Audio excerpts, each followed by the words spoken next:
প্রেসিডেন্টের চেয়ারে বসেই রূপ বদলে ফেলেছেন মাসুদ পেজেশকিয়ান। সংস্কারপন্থী হিসেবে পরিচিত হলেও এখন বেশ চড়াসুরেই কথা বলছেন তিনি। শনিবার অধিকৃত গোলাম মালভূমির মাজদাল শামসে লেবাননের প্রতিরোধ যোদ্ধাদের রকেট হামলা ঘিরে যে পরিস্থিতি তৈরি হয়েছে তা নিয়ে ফুঁসে উঠেছেন তিনি। এমনকি এ নিয়ে ইসরায়েলকে সতর্ক করে দিয়েছেন পেজেশকিয়ান।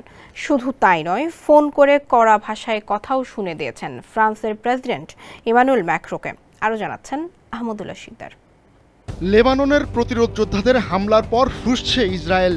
এরই মধ্যে লেবাননের অন্তত 60টি লক্ষ্যবস্তুতে হামলা চালিয়েছে তারা।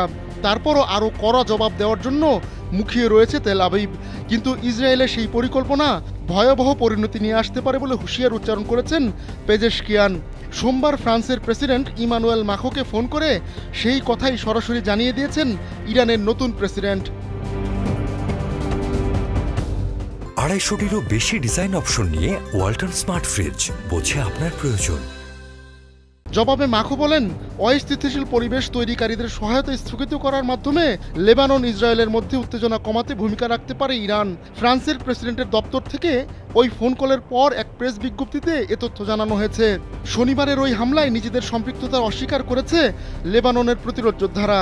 তবে ইসরায়েলের সেনাবাহিনীর মুখপাত্র ড্যানিয়েল হাগারি বলেছেন, ইরানের তৈরি ফালাক 1 রকেট দিয়ে হামলা চালিয়েছে লেবাননের প্রতিরোধ যোদ্ধারা। লেবাননের দিক থেকে সর্বশেষ চালানো এই হামলার পর প্রতিক্রিয়া দেখিয়েছে যুক্তরাষ্ট্র। সোমবার বাইডেন প্রশাসন জানিয়েছে, হামলার জবাব দেওয়ার অধিকার রয়েছে ইসরায়েলের। তবে এতে করে বড় ধরনের সংঘাত ছড়িয়ে পড়ার আশঙ্কাও উড়িয়ে দিয়েছে দেশটি।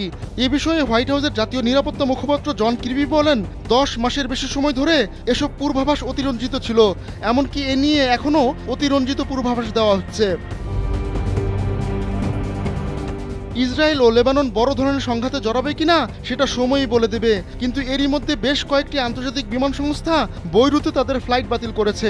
এছাড়া যুক্তরাষ্ট্র, যুক্তরাজ্য ও ফ্রান্স সহ কয়েকটি দেশ লেবাননে নিজ দেশের নাগরিকদের ভ্রমণের সতর্কতা জারি করেছে। যারা সেখানে আছে তাদের এই মুহূর্তেই লেবানন ছাড়তেও নির্দেশ দিয়েছে সব দেশ। আহমদুল্লাহ শিকদার, কালবেলা ডেস্ক।